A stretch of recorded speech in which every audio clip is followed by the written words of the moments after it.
Shalom Aleichem, a good night of Shabbos. It's the day after Lag Bomer.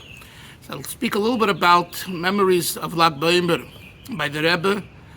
And growing up as a child, I recall during the 1960s, the late 1960s, and the early 1970s, I attended the Lag Bomer parades. We lived in East Flatbush, where today there's a growing Lubavitcher community.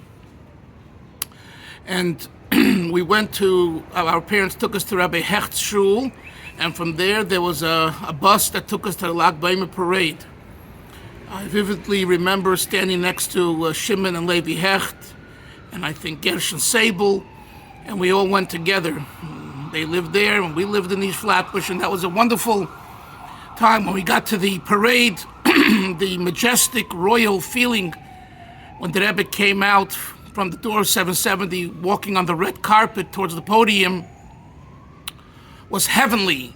And as they sang at the time, the song, Ani Ma'amin, Ani Ma'amin, Ani Ma'amin, it was just majestic. And even as a child, I could feel the awesomeness, the specialty, the gewaltigkeit.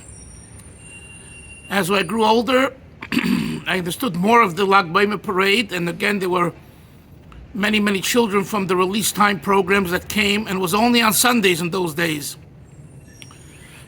because the parade and other Shabbos and other programs, parade in particular, was made for on a day when the release time children could come, and during the week they're in school, in public school, but on Sundays they have no school, so you saw a lot of those children.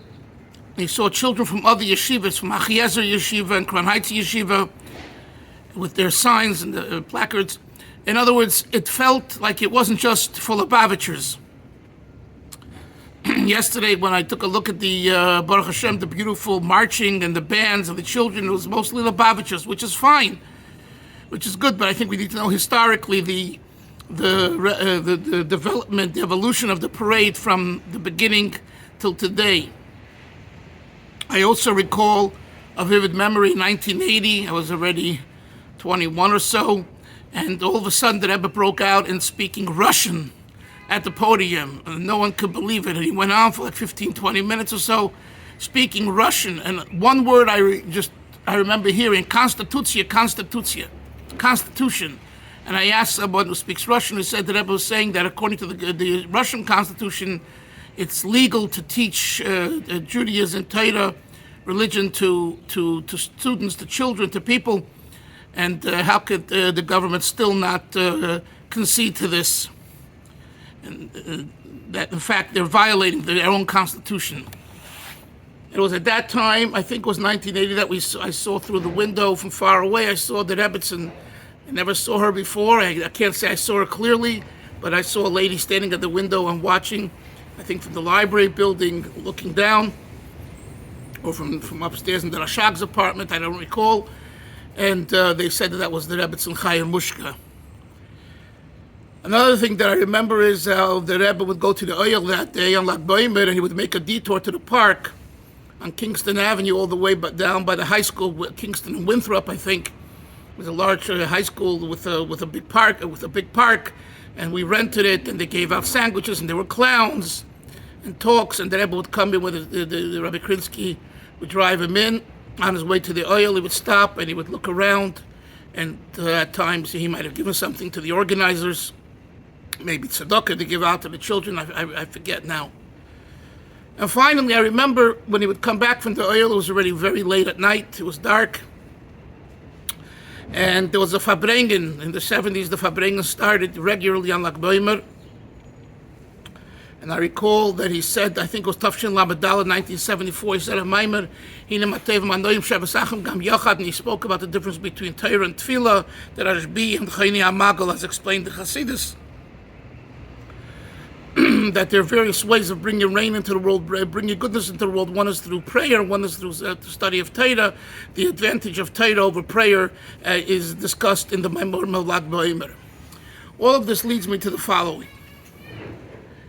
Yesterday in shul here in Borough Park, I spoke to someone whose ancestors were Kappister Chasidim. He became a Litvak, he learned to base a Talmud, And he's a Talmud Chacham. And I asked him, how do the Litvish celebrate Lag Bomer? They said, "Was heißt? Mit noch a Blatt Gemara." What's the question? With learning another Blatt Gemara. So I think that we could summarize the following. There's three general approaches to Lag Bomer. One, the way the Chasidim, overall Chasidim and Sephardim celebrate Lag Bomer. Then there is the way Chabad celebrates Lag Bomer. And then there's the way the Litvish world celebrates Lag Bomer. To the Litvish world, basically, Lag Bomer is another day of not saying Tachnun and learning another page Gemara, and that's Rashbi. Like he said to me, and he said to me, "Do you know that yesterday was the yahrzeit of the Rabban Shal Yisrael, the teacher of Klal Yisrael, the Ramah, who greater than the Ramah?" So here I'm talking about the Rashbi, and he's emphasizing the Ramah. What's the point? The attitude of the Litvish is, it's a day of learning. Well, what are you going to waste time traveling to Miran, going here, dancing all night with fires and bonfires, and getting up late and wasting your day? Just sit and learn another piece of Gemara, another halacha, and that's the way you celebrate Lag Bomer. Then you have the Chasidim and the Sephardim who go up to Miran, and they're dancing and they're pouring their hearts out. Even without the tragedy that we had last year, they're asking bakosha nafsis with sincere, felt, heart-wrenched request to the Eibishter, to God, to have mercy on Klal Yisrael, to bring the Geulah, to bring Mashiach. And if someone has difficulty with children and parnasa and shidduchim and whatever the issue is, mamish, with tears, they talk to Rashbi. It's real. It's not bluff. So it's a very emotional experience, very, very emotional experience. Then you have Chabad, you could say, is kind of in between. What I learned from the Rebbe, we didn't have any bonfires. The night of Lag Bomer, there was the first night, the night of Lag Bomer, there was nothing. It was a regular night, really. The next day, we were dressed up, Shabbosdik, we came to Yeshiva. Our Rebbe's took us to the park.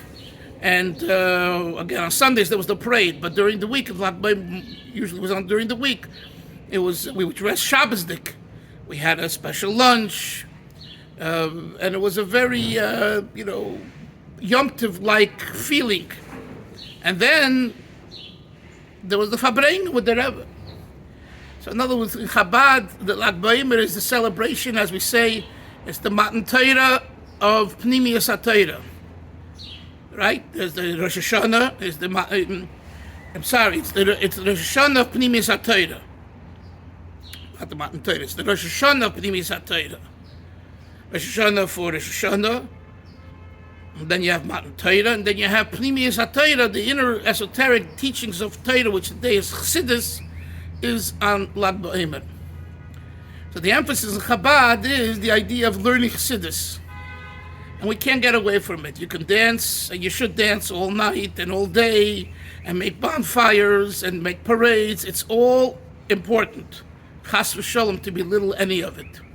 But nevertheless, we must not forget the nekuda, the point. The point is, it's the Rashbi's day. It's the day of the Zohar HaKadosh, which today is Chassidus, to study Chassidus, to learn Chassidus, to teach other people Chassidus, and to delve into the teachings of Chassidus, which illuminate every aspect of Torah, as the Rebbe explains in the Kuntis in Yom Shal Teres Chassidus, on the essence of Chassidus.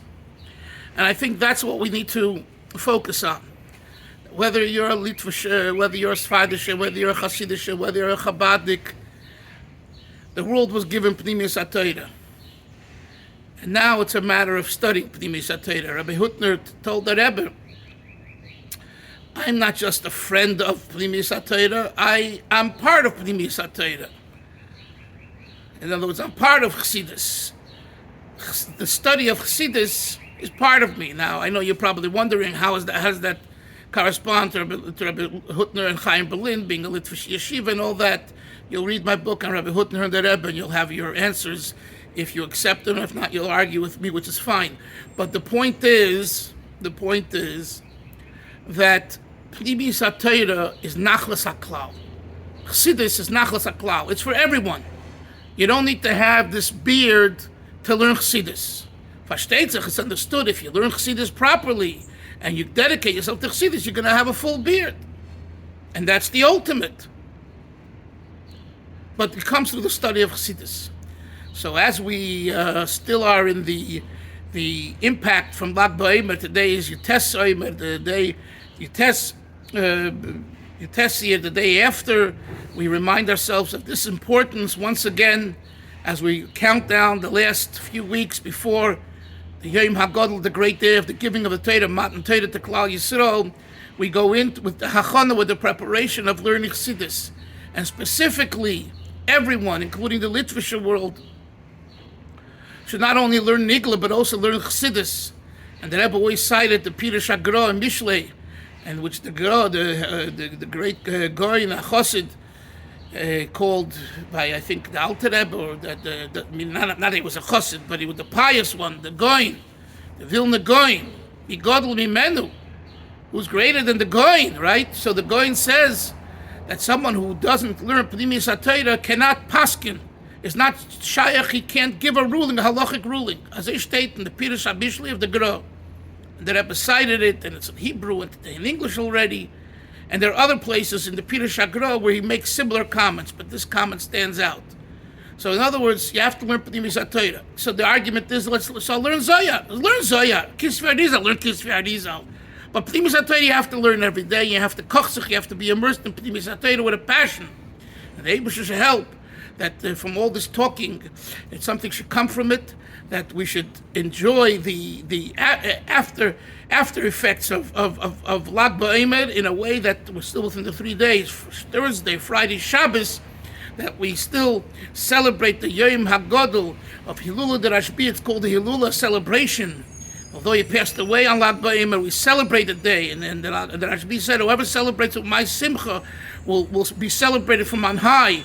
You'll have brachas, pashut begashmis. We'll have success with our children, and we'll find good shidduchim for the children, and parnasa bar chava, and chava sadas.